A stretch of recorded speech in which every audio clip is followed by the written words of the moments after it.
よ。壁の向こうには。海があって、海の向こうには自由がある。ずっとそう信じてた。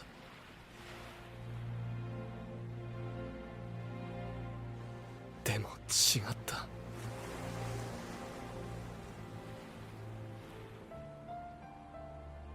Salut à tous, je m'appelle Anna et bienvenue dans Analyse. Aujourd'hui on va parler de l'attaque des titans, ou le titre original Shingeki no Kyojin. Cette vidéo va spoiler les 4 saisons de l'attaque des titans, jusqu'à l'épisode 16 de la saison 4, donc si vous n'avez pas vu cette œuvre, je vous en supplie, allez la voir avant puis revenez voir cette vidéo.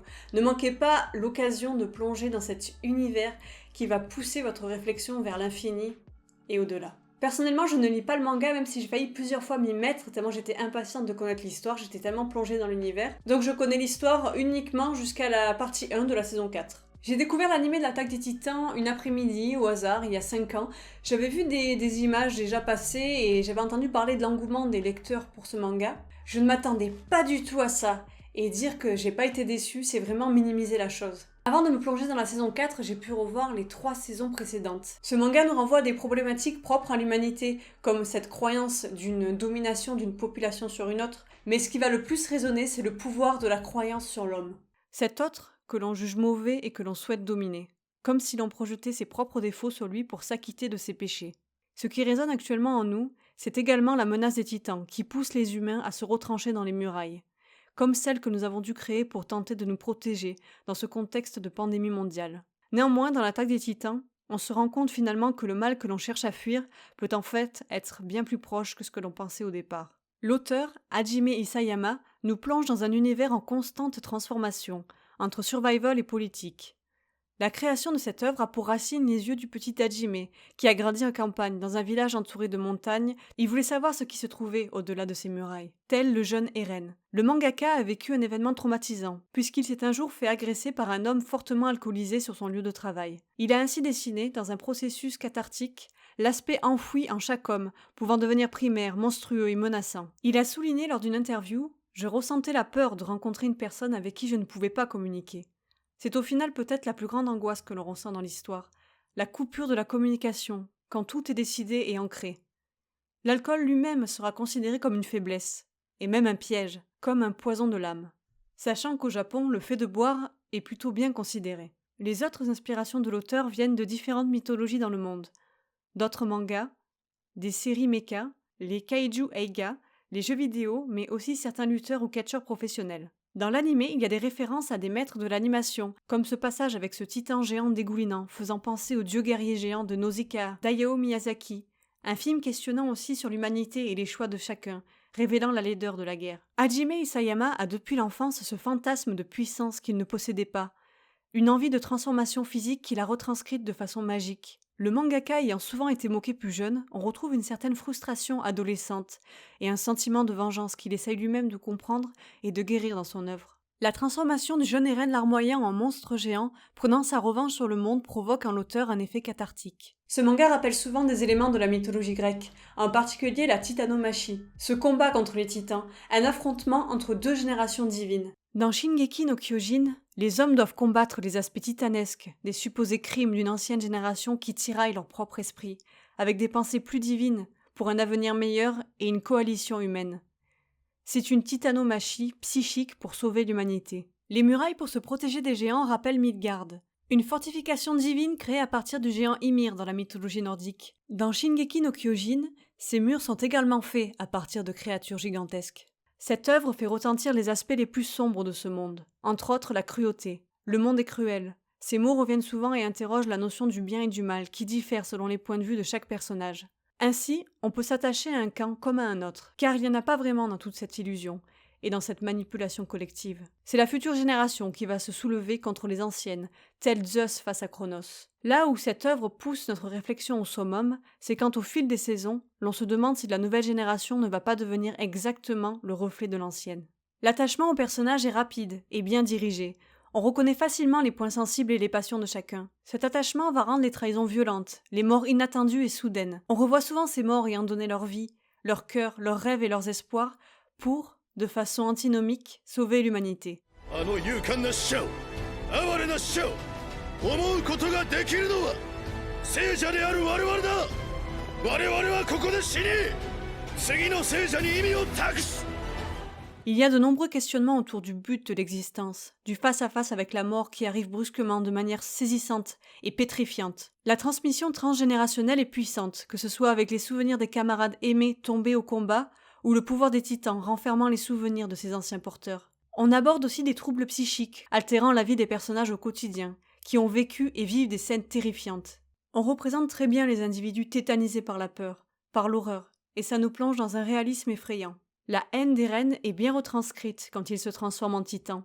L'anime nous fait souffrir de longs épisodes avec la disparition violente de nombreux humains, et cet instant de transformation a lieu avec une puissance titanesque, aidant enfin l'humanité, et cela a un énorme pouvoir purificateur pour le spectateur qui se libère d'une certaine frustration. On peut retrouver cet effet à travers les différents openings qui sont somptueux, et nous emportent dans des thématiques de dévotion, de sacrifice et d'héroïsme, soulignant le lien puissant de l'humanité face à la monstruosité. Ces moments sont de douces illusions jouissantes face à un monde baigné de pessimisme, de nihilisme, cherchant une solution dans une boucle tel le serpent se mordant la queue. Le titan d'Eren se nomme le titan assaillant. Il est, je cite, « allé de l'avant porté par sa quête de liberté, prêt à se battre pour l'obtenir », selon les mots de la chouette. Mais par la suite, ce n'est plus foncer tête baissée dans les murs pour découvrir ce qui se cache derrière qui intéresse Eren, mais un retour aux origines et aux questionnements fondamentaux pour trouver une certaine paix. Le titan originel. Il faut passer par cette étape de guerrier brut pour devenir plus sage, réfléchi, et comprendre que combattre n'est pas forcément une solution. À force de traverser les murs puis l'océan, Eren a accompli une quête existentielle, l'ayant fait grandir. Mais le spectateur est troublé à ce moment de l'histoire, ne sachant si Eren a perdu ou trouvé la raison. À présent, c'est dans les limbes mystérieuses de l'humanité que l'assaillant avance. Il les contemple et a certainement élaboré un plan qui conduira les hommes dans l'ombre ou la lumière. ただし、自分で自分の背中を押した奴の見る地獄は別だ。その地獄の先にある何かを見ている。それは希望かもしれないし、さらなる地獄かもしれない。それは進み続けた者にしかわからない。 Face à Eren, il y a Reiner, un personnage complexe qui sombre dans un trouble existentiel. Il semble développer des sentiments puissants d'amitié pour ses camarades, mais aussi des sentiments amoureux pour Krista. On peut voir lors de plusieurs scènes que Reiner semble souffrir de troubles dissociatifs. Il a l'air de fuguer sa propre identité pour échapper à une réalité trop dure mentalement et à un stress trop puissant. Face à Marco se faisant dévorer, il semble devenir observateur de sa propre existence et être dans le refoulement de ses propres actes. Plusieurs de ces troubles, flashbacks récurrents, confusion identitaire, perte de mémoire, crise d'angoisse, peuvent apparaître à la suite d'un stress post-traumatique, l'amenant jusqu'à une certaine dépressivité et finalement jusqu'au passage à l'acte dans la saison 4. Le suicide étant, dans la pensée d'Albert Camus, la seule façon de résoudre l'absurde. Mais pour l'auteur, l'absurde ne doit pas être résolu, car il est la source de la révolte et de la liberté. On peut assimiler ce qui a l'air de devenir de véritables troubles de la personnalité aux véritables transformations titanesques qu'accomplissent les personnages. La part de monstruosité en eux est métaphoriquement un titan. Le titan est une créature qui dévore les humains. Dans la mythologie grecque, ce sont des divinités primordiales. Elles nous renvoient à nos pulsions les plus primaires de dévoration et de toute puissance. Reiner est le titan cuirassé. Ce choix est logique puisqu'il tente désespérément de dissimuler ses sentiments dans une carapace protectrice, tel un mécanisme de défense pour réussir ses missions. Mais il n'y arrive pas et se retrouve submergé émotionnellement par le passé et ses actes. Il voulait se donner une allure de brute, mais les apparences peuvent être trompeuses. Reiner, お前と同じだよ。 Sa confrontation en miroir avec Eren, lors de la saison 4, est magistrale. Eren souligne bien leur similitude. Ils sont tous deux esclaves du passé, mais souhaitent se libérer de leur chaîne. Ce sont deux guerriers qui voulaient être des héros, endeuillés, traumatisés, aimant leurs camarades et qui pensaient avoir une cause noble à défendre depuis le début. Au final, le colosse s'effondre, et Eren, que l'on pensait le plus sensible, se fige totalement émotionnellement, du moins à l'extérieur. Rien n'est écrit, tout peut arriver. Le sacrifice est une thématique souvent abordée, car Min aime partager. Les gens qui sont capables de changer les choses sont ceux qui sont capables de sacrifices importants. Cette phrase peut englober de nombreux thèmes et rappeler nos sacrifices au quotidien, que ce soit pour faire avancer notre propre existence, celle de nos proches ou celle de l'humanité. Le sacrifice renvoie à celui que l'on fait aux dieux en tant qu'humain. Ici, ce sacrifice pourrait nous élever dans la divinité, Un acte de bravoure sublimé serait en fait le plus puissant des pouvoirs, dépassant celui des titans primaires. L'animé explore la morale sociale et interroge sur la société. Puis nous avons la révélation d'un monde plus moderne, nous sortant de ces temps anciens guidés par la croyance et ramenant l'homme face non plus au dieu titanesque, mais à son pire ennemi, lui-même. Tous les sacrifices humains, les offrandes de l'île du paradis permettent enfin d'accéder à la lumière divine. La vérité, qui va peu à peu être dévoilée, mais pour l'atteindre, il va falloir d'abord traverser un océan de mensonges. On peut voir sous nos yeux des indices du futur dissimulés, qui ne prendront sens que plus tard, comme par exemple ce passage où Eren regarde au ciel. Il voit alors des oiseaux qui ressemblent étrangement à des avions, qui apparaissent ici comme un présage. On sait ce qu'il en est, nous, hein? Les démons ne viennent pas d'un enfer souterrain, non. Non, ils viennent du ciel.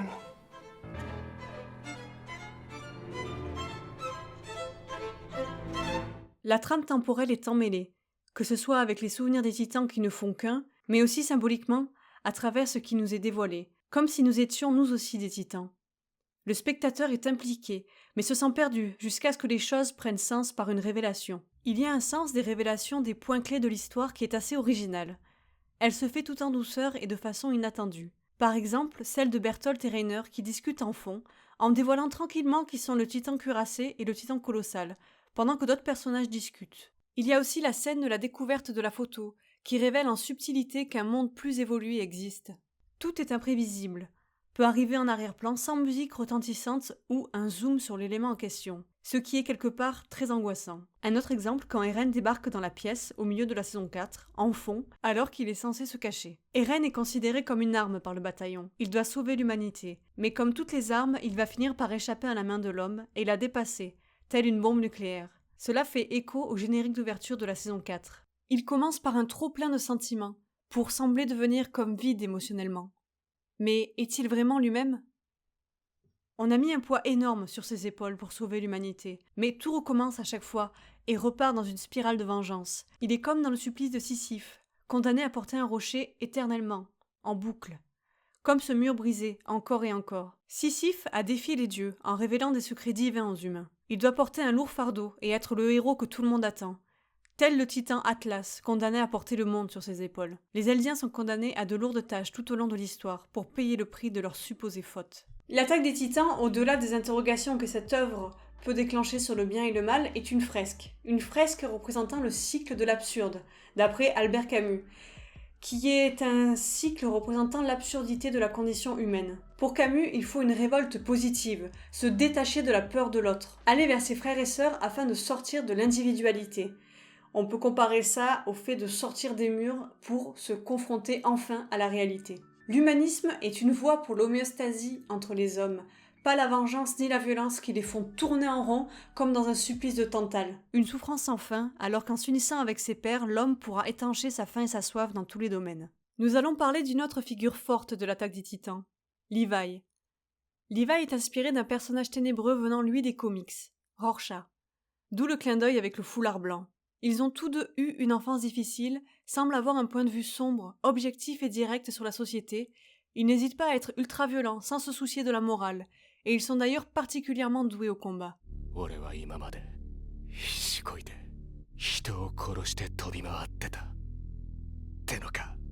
Levi s'interroge à ce moment-là sur le sens de la guerre, le sens de toute cette comédie. Ce sentiment va s'amplifier dans la saison 4 avec une interrogation du pourquoi. Pourquoi tous ces morts ? C'est une vision métaphorique des choses.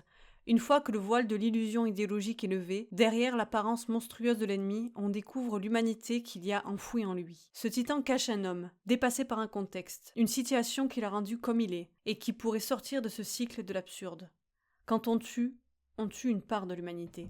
Ymir fait partie de ces nombreux personnages qui m'ont marqué, avec Eren, Reiner, Levi et Armin. L'histoire d'Ymir nous montre qu'il faut se détacher de ses croyances afin d'aller vers l'essentiel, l'autre. Ymir était considérée comme une déesse. Cet aspect sectaire montre l'enlisement de l'humanité dans des pensées qui pourraient être faussées, en passant de divinité parfaite et moderne à titan primaire. Ymir a eu une quête horrifique spirituelle pour se détacher de son passé et devenir libre. Elle a ensuite voulu protéger celle qu'elle aime et la vérité. Krista étant pure, bienveillante et la véritable héritière du royaume. Tout comme l'humanité devant se défendre des faux-semblants et du détachement à l'autre pour se recentrer sur l'essentiel. Comme le personnage, l'homme va devoir passer par ces différentes étapes existentielles pour trouver un chemin moins ensanglanté. L'ancienne génération avoue son échec pour donner la relève à la nouvelle, mais parfois sans grand espoir, comme ce soldat. Chaque coup d'État ramène la population à la même position. Même le fait de modifier totalement le système n'est pas gage du bonheur pour l'humanité. Cette œuvre nous offre un point de vue rarement abordé, dans une optique réaliste, loin d'être utopique, et elle nous interroge sur une grande question, est-ce qu'il y a un bien et est-ce qu'il y a un mal? Elle nous interroge sur la complexité du monde, les causes et les événements provoquant telle pensée ou tel comportement. Par exemple, au final, Eren devient exactement ce qu'il a juré de combattre. Il a fait la promesse d'anéantir les titans, mais en devient un complètement accompli. Ainsi, on peut détester une idéologie extrême mortifère, mais au final, par un autre chemin, plonger totalement dedans jusqu'à ce qu'elle nous ronge. Celui qui lutte contre des monstres doit voir à ne pas le devenir lui-même. Et quand ton regard pénètre longtemps au fond d'un abîme, l'abîme, lui aussi, pénètre en toi. Cette citation de Nietzsche, dans une œuvre faisant écho à la pensée globale de Shingeki no Kyojin, par-delà le bien et le mal, reflète bien l'état d'esprit de chaque personnage. Nous verrons dans la suite de l'animé quelles sont les réelles intentions d'Eren, car il semble dissimuler bien des choses. Il ne cherche plus à gauche ou à droite qui accuser, mais une solution face à lui-même. L'angoisse est très pesante, on ne sait jamais quand un titan va débarquer. Et ce stress va devenir de plus en plus malsain avec la présence d'ennemis humains dans les troupes. Et c'est là où l'œuvre est maligne, c'est qu'elle nous montre qu'on peut être dupé à tous les niveaux, sur ce qu'on croyait acquis et sécuritaire. Plus aucun endroit ne devient sûr. On repousse l'ennemi vers l'extérieur ou sur une île, mais celui-ci revient beaucoup plus puissant et déterminé. Certains personnages ont tellement de confiance en leur rang, contrairement au bataillon d'exploration qui retient la leçon, qu'ils ne se méfient de rien, et même pas du vin, au point de mettre un marc dans leur cuisine. Le mal que l'on cherche à contenir hors des murailles peut parfois venir de l'intérieur. Armin dit « On est désormais des criminels. Nous n'abattons plus nos ennemis parce qu'ils essayent de nous dévorer, mais pour des idées divergentes. Ou même parce qu'ils appartiennent à un autre régiment. » Cette réplique est un questionnement sur l'absurdité de tout cela au final. L'illusion qu'on ne peut plus sortir de la boucle de violence. Pourtant, la jeunesse doit changer de cap, et parfois les plus vieux leur apprennent de nouvelles leçons par leurs erreurs du passé. Les openings et les endings de l'anime sont tous bien menés, rythmés, puissants émotionnellement et chargés symboliquement. Cette saison 4 ne déroge pas à la règle et nous offre un générique plus abstrait et symbolique. Commençant par une chute, on nous prévient que l'on va sombrer avec les personnages. On peut prendre également la place d'une bombe, larguée, et qui fait ensuite éclater des vérités sur les hommes. On peut même aller plus loin et s'imaginer comme un titan, qui serait largué. Nous aussi, nous sommes totalement dépassés et emportés par l'histoire de Shingeki no Kyojin. Une explosion vient tout chambouler et provoque la guerre. Tout était tellement sous tension qu'une petite étincelle vient faire éclater le conflit. Quand je vois ces oiseaux tombants, symbolisant la colombe de la paix qui trépasse, cela me rappelle la magnifique illustration de Gustave Doré, La chute de Lucifer, que j'avais dans ma chambre adolescente. Il nous montre un paradis perdu, écho à l'île du paradis, un ange déchu, car après tout les hommes, dans l'attaque des titans, sont un peu comme Lucifer. Ils peuvent être les plus sages de tous les anges, mais devenir les plus terribles des diables. L'orgueil, la jalousie, les péchés de l'homme le font chuter. Il perd ses ailes, se détourne d'autrui pour devenir monstrueux. À force de vouloir se rapprocher du soleil, l'homme a fait la même bêtise que dans le mythe d'Icare. Eren pourrait être cet ange déchu, ne croyant plus à ses propres rêves. Il y a cette réplique dans les paroles de la chanson qui le représente bien. Des anges jouant déguisés avec les visages du diable. On ne sait pas ce qui cause le plus de dégâts entre les bombes qui tombent ou ces anges déchus. Le clip Little Dolls d'Indochine m'avait beaucoup marqué quand j'étais adolescente et il a directement fait écho quand j'ai vu cet opening. Il arrive à entremêler des images d'horreur de la guerre et de l'humain et incorpore de temps en temps des notes de couleur afin d'infuser de l'espoir dans l'obscurité. La valse entre le noir et blanc et la couleur sont comme le bien et le mal entremêlés, tout en interrogeant sur quel élément serait au final maléfique. On retrouve cette allusion au mimétisme des enfants, voulant se comporter comme les anciens adultes, des anges imitant des démons. Le mélange des voix entre adultes et enfants accentue cette impression que l'humain est un enfant manipulé par des pensées externes et des certitudes. Les explosions semblent créer des formes titanesques, des torses. Les tirs forment des colonnes vertébrales, la violence accentuant la colère de l'homme dans son système nerveux pour le faire exploser sous une forme monstrueuse dans un souffle de colère. Cet opening pourrait également faire référence au passé le plus tragique du Japon, avec ses bombes nucléaires tombant sur les hommes et aboutissant à des créatures monstrueuses et à la mort, conséquence de l'exposition à la radioactivité. Le plan de grand terrassement avec les titans est comme la bombe atomique, une arme menaçante, source de chantage et d'intimidation. La chanson de l'opening parle d'une malédiction, un sort impossible à défaire. Comme si la formule « vous êtes le véritable ennemi », cette accusation de l'autre devait cesser pour stopper le chaos et la régénération du mal. L'opening finit par les cendres de la guerre formant un amas de corps. De ceux-ci, quelque chose va renaître, comme un phénix. Ce que l'on voit au sommet, ce sont les titans. Tout est détruit, sauf ce sentiment de vengeance et de tristesse. Les personnages semblent tous façonnés de ciment, tels des statues, les déshumanisant et leur ôtant toute vie sensorielle. Il y a cette retranscription de l'horreur qui se fait de façon noble et héroïque, comme pourrait le faire une propagande militaire pour faire accepter un conflit. Cette propagande est comme un gaz hilarant multicolore, provoquant la folie et une altération de la réalité. Le plan sur les soldats rappelle ces défilés militaires sous dictature, une manipulation collective pour mener un cercle de guerre sans fin. On retrouve l'ambivalence humaine dans les voix chantées. D'un côté, des voix enfantines chantant des comptines pour accentuer les faux, bons sentiments de la propagande, l'innocence des soldats et le patriotisme, face à des voix adultes, clamant une certaine réalité violente et cruelle, de destruction et de solitude. L'ending essaye de redonner de l'espoir aux spectateurs. Il faut essayer de continuer à vivre même dans ce monde abandonné. Il faut continuer à battre des ailes et à transmettre les erreurs du passé. Les cendres disparaissent afin de laisser place à une génération beaucoup plus lumineuse. Contrairement à l'opening, cette fois, l'oiseau s'envole, il ne chute pas, et tout devient beaucoup plus lumineux et domine l'obscurité. L'oiseau est aussi un clin d'œil aux ailes de la liberté, le symbole du bataillon d'exploration qui veut délivrer l'humanité enfermée dans les murs et lui rendre sa liberté. Ymir fait référence au géant étant l'origine du monde dans la mythologie nordique. Et il y a deux grosses histoires sur les origines de la divinité Ymir, ancêtre des Eldiens, qui circulent dans l'œuvre. D'un côté, elle aurait utilisé le pouvoir des titans pour améliorer la vie des hommes, que ce soit pour construire des monuments, des ponts. Et de l'autre, elle aurait ôté de nombreuses vies en utilisant les titans comme des armes.